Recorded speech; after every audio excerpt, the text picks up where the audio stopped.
তেল দিয়েছি 2 টেবিল চামচ। এবার দিলাম গোটা গরম মশলা ফোড়ন দিচ্ছি। এলাচ, লবঙ্গ, দারচিনি আর একটি শুকনো লঙ্কা দিয়ে দিলাম। এবার পেঁয়াজ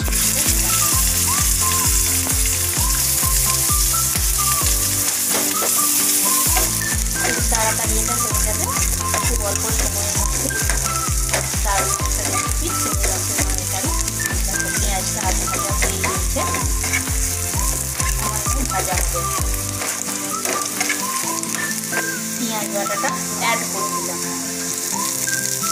একটা বড় পেঁয়াজ করে দিলাম, অ্যাড করে দিলাম।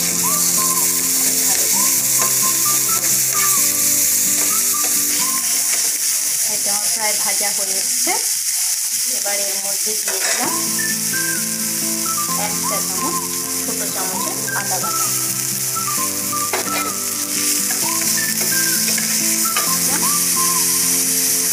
1/2 চা চামচ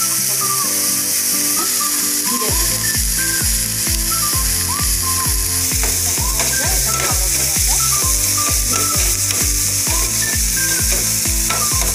মতো লবণ দিলাম, দিয়েছি 1/2 চা চামচ।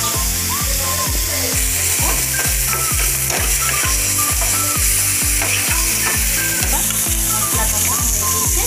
এখানে 1/2 কাপ মতো নারকেলের দুধ রয়েছে, 1/2 কাপ মতো নারকেলের দুধটা আমি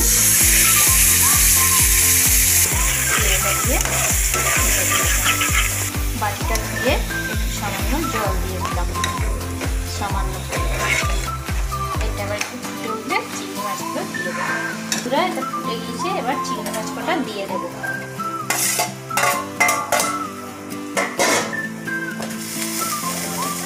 এবার রান্নাটা একটু হবে, এটা একটু ঢেকে দিচ্ছি।